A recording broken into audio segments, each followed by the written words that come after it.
এই আয়াতের শেষ কথা এটা। আল্লাহ বলছে আমি জাহান্নামকে পূর্ণ করব অগণিত মানুষ এবং জিন দিয়ে।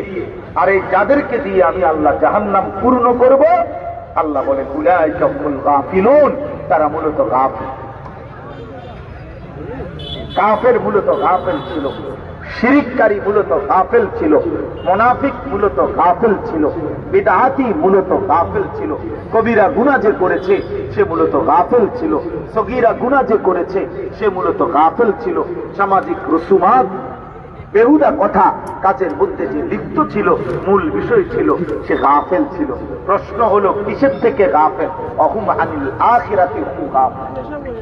আখিরাত থেকে গাফেল, কবর থেকে গাফেল, মৃত্যু থেকে গাফেল, আখিরাত থেকে গাফেল।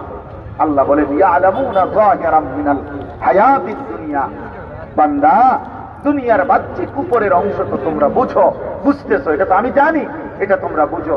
আরে বেটা, আল্লাহ যেন বলে বান্দা এটা তো জানোয়ারও বুঝে, একটা কুত্তাও তো তার খাবার সংগ্রহ করে, একটা পিঁপড়াও তো তার খাবার সংগ্রহ করে, একটা শূকরও তো তার খাবার সংগ্রহ করে, একটা কুত্তাও তো তার যৌন চাহিদা পূরণ করে, তাহলে কুকুরের বাচ্চা হয় কেমনে?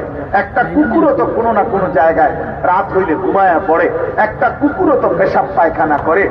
এতটুকু দুনিয়ার প্রয়োজনের জন্য ঘোরাঘুরি করা, দিন রাত দুনিয়ার প্রয়োজন পূরণের জন্য ব্যস্ত থাকা, এ তো জানোয়ারও এটা করে থাকে। তাহলে ইনসান হয়ে, মুসলমান হয়ে, বাবা মা মুসলমান হয়ে, মুসলিম পরিচয় দিয়ে যদি আলাদা কিছু না করি, তাইলে আমার সাথে জানোয়ারের পার্থক্য হবে। এই জন্য বেনামাজি সন্তান, মুসলমানের বাচ্চা, আজকে তোমরা যারা মাগরিবের নামাজ পড়ো নাই, একটা মুসলমানের বাচ্চা তুই এখানে আইসা দাঁড়ায়া বল তোর সাথে কুত্তার পার্থক্য কি?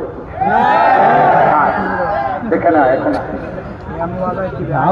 এখন আমি বললাম, তোর যদি হিম্মত থাকে, যদি উপযুক্ত পার্থক্য বলতে পারো, তাহলে আমার বিচার কুত্তার লগে তোর তফাৎ কি? এখানে